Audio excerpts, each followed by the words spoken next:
Të nderuar teleshikues, përshëndetje, unë jam Flutur Rakasa dhe do të jemi bashkë në këtë edicion informativ këtu në Drita Televizion. Ju njohim me zhvillimet e ditës.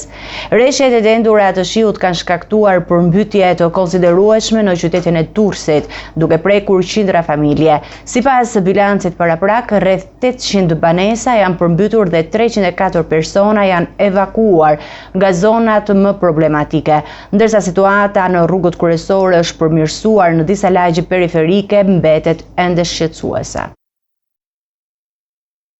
Një ditë pas rreshjeve intensive të shiut, situata në qytetin e Durrësit paraqitet më e qetë, por pasojat e përmbytjes vijojnë të jenë të ndjeshme, veçanërisht në zonat periferike dhe ato me kuota të ulta. Sipas të dhënave paraprake nga shtabi i emergjencave pranë prefekturës, të paktën 800 banesa janë përmbytur, duke prekur qindra familje. Zonat më të goditura mbetet Ishkëneta, Spitalla, Nishtulla dhe disa lagje të tjera periferike, ku i ka deportuar në banesa dhe oborre, duke shkaktuar dëme të konsiderueshme materiale. Problematika të situatës janë evidente edhe në institucionin e vuajtjes dhe lënimit në Durrës, ku oborri dhe kati i parë i godinës janë ende në prani të lartë të ujit, duke kërkuar monitorim të vazhdueshëm. Si pasojë e përmbytjeve, mësimi nuk po zhvillohet edhe sot në disa shkolla të qytetit. Oborret e të cilave janë të mbuluara nga uji dhe nuk ofrojnë siguri për nxënësit dhe stafin arsimor. Autoritetet lokale kanë vendosur pezullimin e përkohshëm të aktivitetit mësimor deri në përmirësimin e kushteve. Deri në orët e mbrëmjes së një dite më parë janë evakuuar 304 persona nga banesat e tyre, ndërsa autoritetet paralajmërojnë se ky numër mund të rritet në varësi të verifikimeve në terren dhe zhvillimeve të situatës në orët në vijim. Shërbimet e emergjencës vijojnë punën për t'i ardhur në ndihmë banorëve të izoluar, të cilët nuk mund të përballojnë situatën pa asistencë. Ndërkohë, uji është tërhequr nga rrugët kryesore të qytetit dhe nga autostrada Durrës-Tiranë, duke bërë të mundur normalizimin e qarkullimit të automjeteve. Megjithatë, në disa lagje të brendshme vijon prania e ujit, duke kërkuar ndërhyrje të specializuar për largimin e tij dhe për rehabilitimin e zonave të prekura.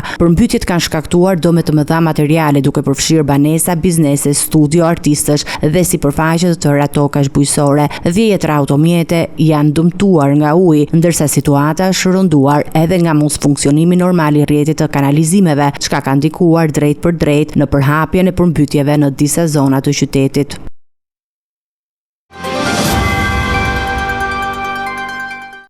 Rreshjet intensive të shiut kanë vënë Gjirokastrën në një situatë të rëndë me përmbytje të shumta në disa lagje të qytetit. Dalja nga shtrati e Projit të Ficos dhe prejnëve të tjerë malor ka përmbytur banesa, biznese dhe ka rrezikuar jetën e qytetarëve.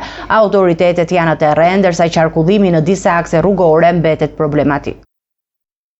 Situata në qytetin e Gjirokastrës paraqitet kritike si pasojë e rreshjeve të dendura të shiut që kanë përfshirë zonën gjatë orëve të fundit. Dalja nga shtrati i Projit të Ficos ka shkaktuar përmbytje të mëdha në disa pjesë të qytetit, duke sjellë vërshime të fuqishme uji në rrugë, banesa dhe biznese. Lagja Varrosh është ndër zonat më të prekura, ku ujërat e rrëmbyeshëm të Projit të Ficos kanë marrë përpara një automjet parkuar pranë zonës muzeale, shumë afër banesës së shkrimtarit Ismail Kadare. Pamjet nga zona tregojnë rrugët e mbuluara nga uji dhe dëme të konsiderueshme materiale. Përmbytje të rënda janë regjistruar edhe në lagjen e poshtme të 18 shtatorit, ku rreth 50 biznese janë përmbytur, si dhe disa shtëpi, duke sjellë humbje të mëdha ekonomike për banorët dhe tregtarët. Situata është rënduar edhe më tej nga dalja nga shtrati i Projit të Çullos dhe disa përrejnëve të tjerë malor, të cilët kanë shkaktuar vërshime të forta në rrugët kryesore dhe zonat e banuara. Niveli i ujit është rritur ndjeshëm edhe në zonën e njohur si Ura e Lumit, duke krijuar vështirësi serioze për lëvizjen e automjeteve dhe komsorëve. Shërbimet e emergjencave kanë qenë të angazhuara në disa ndërhyrje për të shmangur rreziqe për jetën e qytetarëve.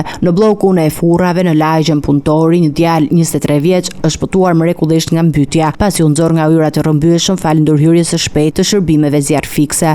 Autoritetet kanë bërë thirrje për kujdes maksimal dhe shmangje të zonave të rrezikuara. Situata u agravua edhe nga dalja nga shtrati i liçenit të Virojit, ku i ka vërshuar në aksin kombëtar Gjirokastër-Tepelen, duke shkaktuar probleme serioze në qarkullimin e mjeteve dhe duke detyruar drejtuesit e automjeteve të lëvizin me vështirësi ose të ndalojnë udhëtimin. Autoritetet vendore dhe strukturat e emergjencave civile vijojnë monitorimin e situatës, ndërsa po vlerësohen dëmet dhe nevojat për ndërhyrje të mëtejshme në kushtet kur rreshjet e shiut mbeten një rrezik i vazhdueshëm për përkeqësimin e situatës.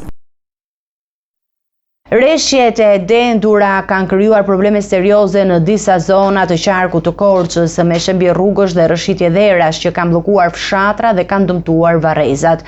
Lumi i Rëmenjit ka dalë nga shtrati duke përmbytur disa banesa pranë tij.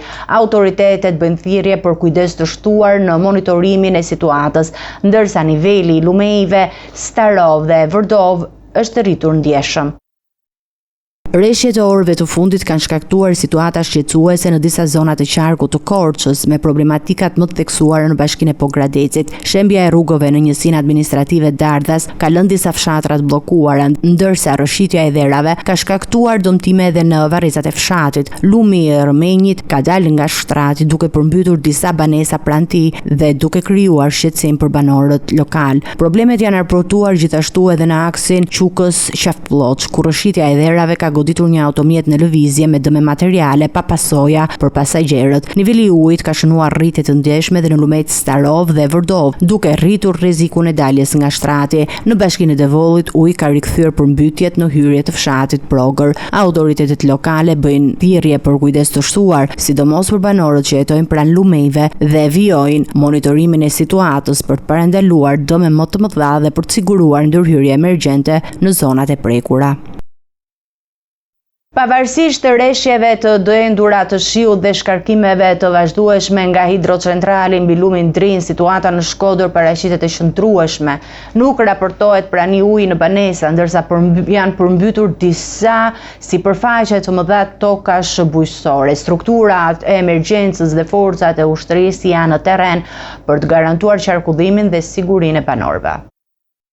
Megjithëse rreshjet intensive të shiut dhe prurjet e larta në kaskadën e Drinit kanë ngritur shqetësime ditët e fundit, situata në qarkun e Shkodrës nuk paraqet problematika të mëdha nga vërshimi i ujrave. Sipas të dhënave nga strukturat vendore, deri më tani nuk raportohet asnjë banesë e përmbytur, ndërsa dëmet janë kryesisht në tokat bujqësore. Në zonën e Obotit raportohen për qindra hektar tokë të përmbytur, por pa prani uji në banesa. Në rrugët kryesore të kësaj zone evidentohet prani uji në nivelin 30-40 cm, çka lejon qarkullimin vetëm me mjetet e larta. Forcat e ushtrisë janë angazhuar për të ndihmuar banorët dhe për të garantuar lëvizje në këtë segment rrugor. Ndërkohë, për shkak të rrëshitjes së rrugës, vijon të mbetet të bllokuar aksi nga Prekali në drejtim të Dugajgjinit, duke krijuar vështirësi në qarkullimin e mjeteve dhe lëvizjen e banorëve të zonës. Në njësinë administrative Bushat në bashkinë Vau Ideas, konkretisht në fshatrat Mali Jushit dhe Hoten, raportohen se rreth 15 familje kanë mbetur të bllokuara për shkak të pranisë së ujit. Strukturat e emergjencës civile kanë ndërhyrë për të ardhur në ndihmë banorëve dhe për të monitoruar situatën. Sipas shtabit të emergjencave në bashkinë Malësi e Madhe, situata paraqitet e qetë dhe pa problematika të theksuara. Në fshatin Kamic, Porroi That është tërhequr nga rruga, duke mundsuar rikthimin e qarkullimit normal të automjeteve. Në bashkinë Puk dhe Fusharrës raportohen vetëm për probleme të vogla në rrugë, kryesisht prani të gurve, si pasojë e rreshjeve të shiut dhe erës së fortë, pa pasoja serioze për qarkullimin. Sa i përket hidrocentraleve mbi lumin Drin, prurjet vijojnë të jenë të larta, nga heci i Firzës aktualisht nuk po kryen shkarkime, ndërsa nga Koman po shkarkohet me një prurje prej 1200 metra kub në sekond dhe nga Vau Ideas me 1600 metra kub në sekond. Situata po monitorohet në mënyrë të vazhdueshme nga autoritetet, ndërsa strukturat përkatëse mbeten në gatishmëri për çdo përkeqësim të mundshëm.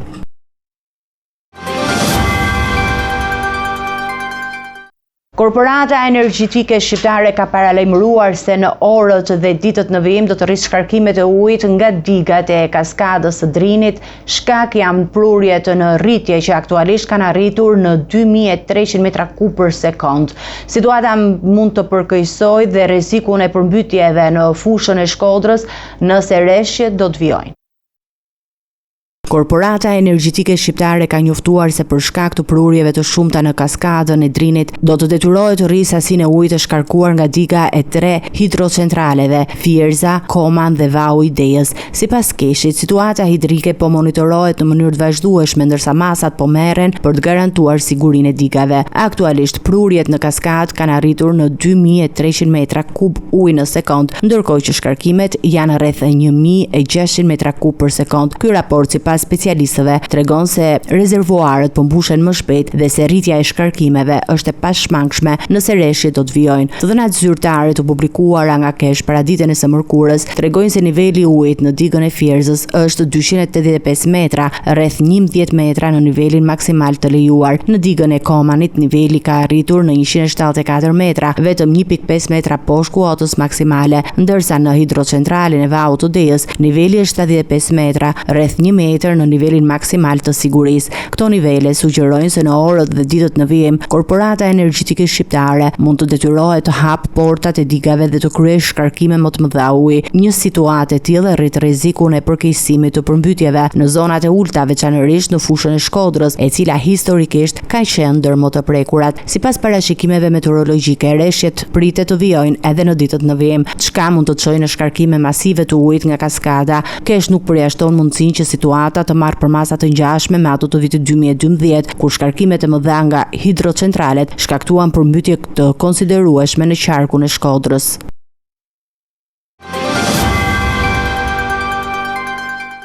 Kryeministri i vendit Edi Rama reagoi për situatën e rëndë nga rreshtet e shiut në disa qytete, duke i përgjigjur me ironi akuzave të opozitës. Ai theksoi se përmbytjet shkaktohen edhe nga mbeturinat e hedhura në fusha dhe rrugë që bllokojnë kanalet e ujit. Ndërkohë, ministrat janë në terren duke koordinuar veprimet për përballëmin e situatës.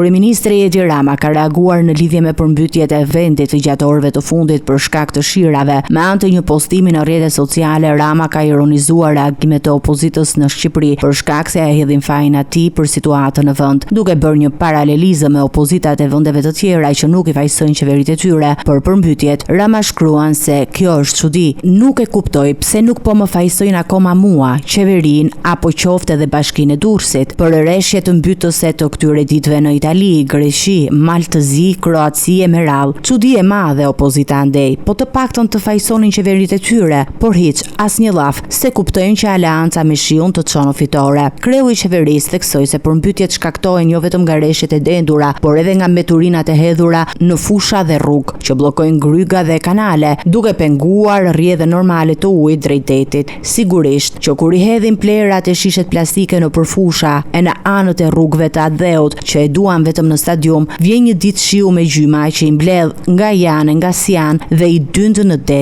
po kur pastaj shiu është aq i furishëm sa ky i fundit, atëherë nuk e arrin dot detin, si zakonisht sepse gryka e kanalit taposet krejt, duke përmbytur dynjan. Ndërkohë, ministrat e qeverisë janë të angazhuar në terren duke bashkëpunuar me shtabet lokale të emergjencave për të koordinuar ndërhyrjet dhe për të ndihmuar banorët e prekur nga përmbytjet. Situata mbetet në monitorim të vazhdueshëm ndërsa institucionet po marrin masa për të minimizuar pasojat.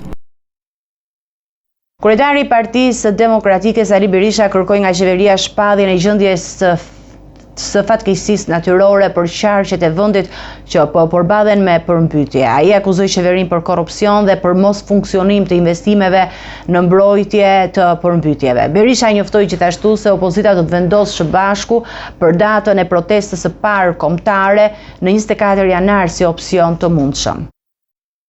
Kryetari i Partisë Demokratike Sali Berisha ka kërkuar sot nga qeveria shqiptare shpadhjen e gjendjes së fatkeqësisë natyrore në qarqet që po përballen me përmbytje, duke përfshirë Durrësin, Lezhën, Shkodrën dhe Gjirokastrën. Në një konferencë për mediat, Berisha theksoi se mijëra biznese dhe familje janë dëmtuar si pasojë e ujërave të rrëmbyeshëm dhe se shteti duhet të ndërhyrë menjëherë për të ardhur në ndihmë banorëve.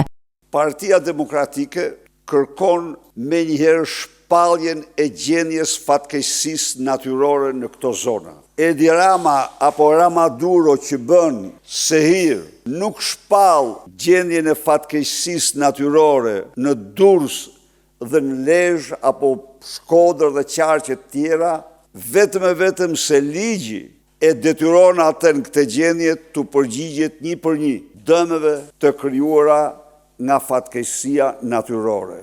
Ai akuzoi qeverinë për korrupsion, duke theksuar se fondet e dedikuara për mbrojtjen nga përmbytjet janë keq menaxhuar. Dhe shkaqet e përmasave të kësaj përmbytje janë absolutisht vjedhja dhe vetëm vjedhja e fondeve. Takspaguesit shqiptar kanë paguar për mbrojtjen e qarkut të Durrësit Porto Romana dhe zonat të tjera. 22 milion euro investim. Kur ndërton rrugë të Florita që shemen 3 muaj pas inaugurimit, nga 73 milion euro në 360 milion, si rruga Quks, Qaf Ploç, që edhe sot është shem, dhe do shemet vazhdimisht, sepse Skarpatat janë nanë natyrore, pa asnjë lloj përforcimi. Kryedemokrati kritikoi qëndrimet ironike të kryeministrit në rrjetet sociale. Ky qëndrim cinik tallës ndaj qytetarëve turpron çdo njeri që ka cip, por Ramaduro është në kaos, është në panik dhe tmerr të madh dhe nuk din ç'flet. Në lidhje me protestat e opozitës, Berisha deklaroi se data e nisjes do të vendoset nga tryeza e forcave opozitare. Ai bëri thirrje për diskutim dhe vendimarrje të përbashkët duke mos dhënë një datë konkrete në këtë moment. Opozita sipas tij do të organizohet për të mbrojtur qytetarët dhe për të përgjigjur ndaj pasojave të përmbytjeve.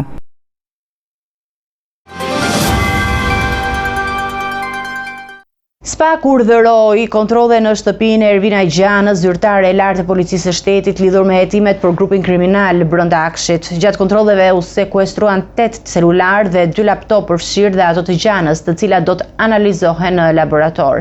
Hetimet e SPAK-ut përfshin gjithashtu biznesmenët Ergys Agaçi dhe Ermal Beqiri, të dyshuar për drejtimin e grupit kriminal dhe rrëmbimin e një biznesmeni.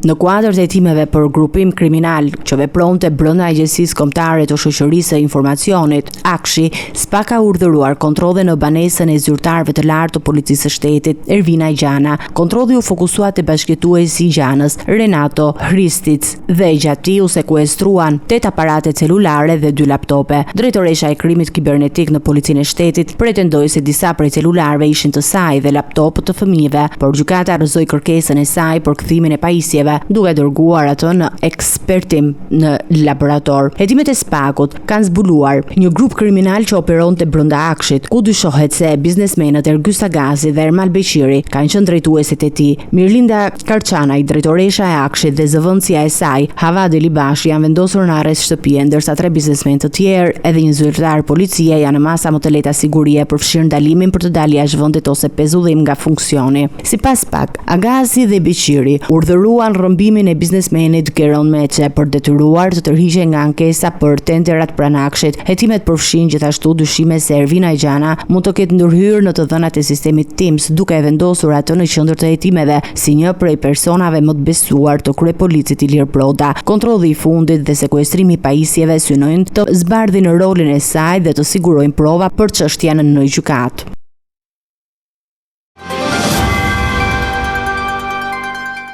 Gjykata e Tiranës ka dënuar me 25 vite burg Yusuf Hasan, autorin e vrasjes së Xhemal Metës, ngjarje ndodhur në 13 janar 2025 në fshatin Shëngjergj. I pandehuri u shpall fajtor për veprën penale vjedhja me pasojë vdekjen. Sipas hetimeve, Hasa e goditi viktimën me çekiç dhe më pas i volli paratë që ai mbante me vete.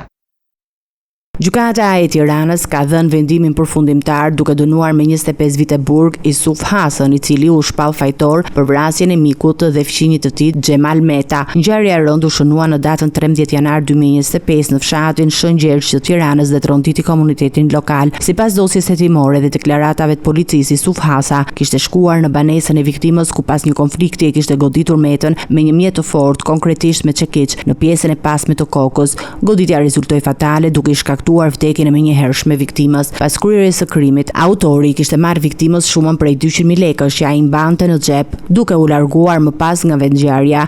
Ekspertiza mjekoligjore konfirmoi se Meta kishte ndruar jetë si pasojë e goditjeve të forta në kokë, të cilët kishin qenë të menjëhershme dhe vdekjeprurse. Gjatë hetimeve, shërbimet e policisë ushtruan kontrolle në disa banesa të Yusuf Hasës dhe të familjarëve të tij, ku u gjet dhe u sekuestrua shuma prej 200.000 lekësh. E dyshuar si e vjedhur nga viktima, po ashtu në banesën e vajzës së Hasës në fshatin Gjokaj të Vorës, policia gjeti dhe sekuestroi çekiçin e përdorur në krim, i cili u administrua si provë materiale. Në përfundim të gjykimit, trupa gjykuese shpalli Yusuf Hasën fajtor për veprën penale vjedhje me pasojë vdekjen, duke e dënuar me 25 vite burg. Vendimi u konsiderua proporcional me rrezikshmërinë e veprës dhe rrethanat rënduese të ngjarjes.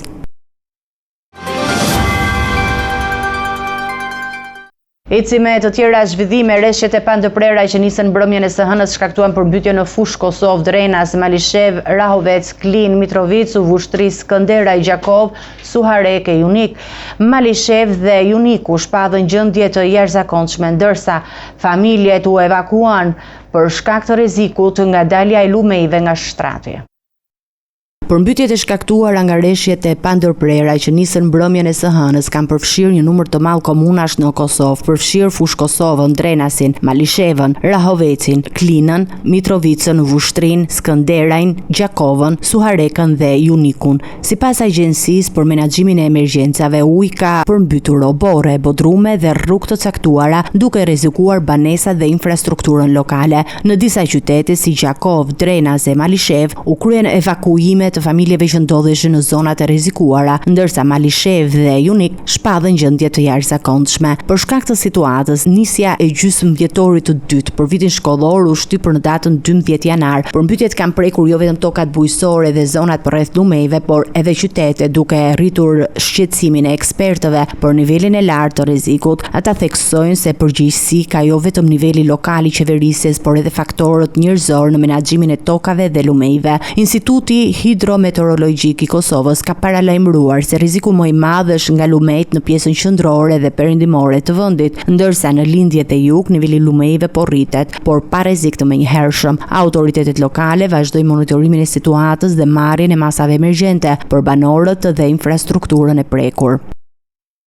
Lëvizja vetëvendosje ka dalë forca e parë nga zgjedhjet e 28 dhjetorit, duke siguruar 57 mandate në Kuvendin e Kosovës, por pa shumicën e nevojshme për të qeverisur e vetme. Megjithatë, mbështetja e deputetëve nga komuniteti serb dhe jo serb pritet i sigurojë Albin Kurtit votat e nevojshme për formimin e institucioneve të reja. Sipas llogaritjeve, vetëvendosje mund të arrijë deri në 65 vota në Kuvend. Rezultati i zgjedhjeve parlamentare të 28 dhjetorit i ka dhënë lëvizjes vendvendosje 57 ulëse në Kuvendin e Kosovës, duke u renditur si forcën kryesore politike, por pa shumicën e nevojshme për të formuar e vetme qeverinë e re dhe për të konstituar Kuvendin. Për këto dy procese kërkohen të paktën 61 vota. Sipas mediave në Kosovë, vendvendosja nuk pritet të hyjë në një koalicion paraprak me partitë opozitare shqiptare. Strategjia e kryeministrit në detyrë Albin Kurti duhet të është mbështetja me votat e deputetëve të komunitetit minoritare, serbe dhe jo serbe, të cilat kanë shprehur gatishmëri për bashkëpunim. Një prej këtyre mbështetjeve vjen nga Nenad Rashiq, kryetari i Partisë për Liri, Drejtësi dhe Mbijetesë nga komuniteti serb, i cili ka deklaruar se ka siguruar një mandat në Kuvend dhe se do të votojë formimin e qeverisë së re të njohur si Kurti 3. Gatishmëri për bashkëpunim ka shprehur gjithashtu dhe përfaqësues të Partisë Social-Demokrate të Ashkalinve, si dhe deputet në komunitetin rom, të cilët janë shprehur të hapur për të mbështetur konstituimin e Kuvendit dhe formimin e qeverisë së re. Bazuar në këto deklarime dhe për llogaritje, lëvizja vetëvendosje duhet pritet të sigurojë rreth 65 vota në Kuvend, numri mjaftueshëm për zgjedhjen e kryetarit të Kuvendit dhe për votimin e qeverisë së re të Kosovës, duke hapur rrugë vazhdimësisë së qeverisjes së Albin Kurtit për një mandat të tretë.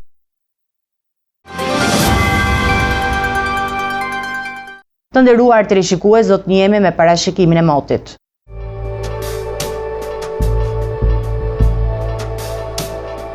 Territori shqiptar për datën 8 janar 2026 do të jetë në ndikimin e masave ajrore shumë të paqëndrueshme, duke sjellë mot të ftohtë me rreshje shiu dhe dëbore në pjesën më të madhe të vendit. Paraditja do të karakterizohet nga rreshje shiu në ulësira dhe bregdet, ndërsa në zonat malore rreshjet do të jenë kryesisht në formë dëbore. Pasditja do të sjellë intensifikim të rreshjeve dhe stuhi lokale në disa qytete të Shqipërisë së Mesme dhe Jugut. Temperatura minimale pritet të zbresë deri në -4 gradë Celsius, ndërsa ajo maksimale do të arrijë deri në 11 gradë Celsius në zonat bregdetare. Gjatë ditës nuk priten intervale me diell për shkak të vranësirave të dendura dhe rreshjeve të vazhdueshme. Era do të fryjë mesatare deri e fortë nga drejtimi juglindor me shpejtësi 4 deri në 6 metra për sekond, ndërsa përgjatë bregdetit pritet të arrijë deri në 7 metra për sekond. Deti do të ketë dallgëzim mesatar rreth 2 deri në 3 ball. Indeksi ultraviolet për Tiranën më 8 janar 2026 pritet të jetë i ulët rreth 1. Sipas të dhënave astronomike, lindja e diellit në Tiranë më 8 janar do të jetë në orën 6:59, ndërsa perëndimi në orën 16:35 minuta. Temperaturat minimale dhe maksimale për disa qytete kryesore të Shqipërisë do të jenë si më poshtë. Shkodër, 1 deri në 9 gradë Celsius. Kukës, -3 deri në 4 gradë Celsius. Peshkopi, -3 deri në 6 gradë Celsius. Tiranë, 3 deri në 8 gradë Celsius. Durrës, 4 deri në 11 gradë Celsius. Kavaj, 2 deri në 10 gradë Celsius. Elbasan, 3 deri në 8 gradë Celsius.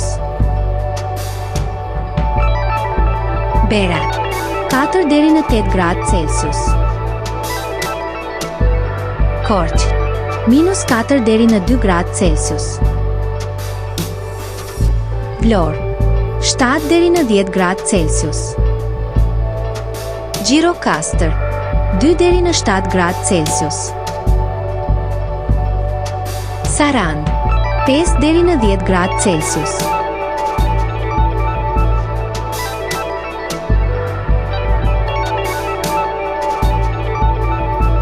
Territori i Kosovës për datën 8 janar 2026 do të jetë në ndikimin e masave ajrore shumë të ftohta dhe të qëndrueshme, duke sjellë mot kryesisht të vranët me temperatura të ulta. Paraditja do të jetë me vranësira dhe acar, ndërsa pasditja vijon pa ndryshime të ndjeshme të kushteve atmosferike. Temperatura minimale pritet të zbresë deri në -9 gradë Celsius, ndërsa ajo maksimale do të arrijë deri në 0 gradë Celsius. Era do të fryejë lehtë nga drejtimi verilindor me shpejtësi 2 deri në 4 metra për sekond. Indeksi ultraviolet për Prishtinën më 8 janar 2026 pritet të jetë i ulët rreth 1. Sipas të dhënave astronomike, lindja e diellit në Prishtinë më 8 janar do të jetë në orën 6:58, ndërsa perëndimi në orën 16:26. Temperaturat minimale dhe maksimale për disa qytete kryesore të Kosovës do të jenë si më poshtë. Mitrovica, -6 deri në -2 gradë Celsius. Podujev, -9 deri në -3 gradë Celsius. Skënderaj, -9 deri në -1 gradë Celsius. Pej, -8 deri në 0 gradë Celsius. Prishtinë, -8 deri në -2 gradë Celsius. Gjakov, -7 deri në -1 gradë Celsius. Malishev, -7 deri në -1 gradë Celsius. Gjilan, -7 deri në -2 gradë Celsius. Ferizaj, -6 deri në -2 gradë Celsius. Kaçanik, -7 deri në -3 gradë Celsius. Suhare, -5 deri në 0 gradë Celsius. Prizren, -8 deri në -2 gradë Celsius. Ishte gjithçka e përgatitur në këtë edicion informativ. Për më shumë zhvillime klikoni në faqen tonë zyrtare drita.tv. Mund të na ndiqni në rrjetet sociale Facebook, Instagram, YouTube, ku jemi me përditësime në çdo kohë. Vazhdoni të qëndroni në shoqërinë e televizionit Drita. Bashkë miru takofshim në edicionin e ardhshëm.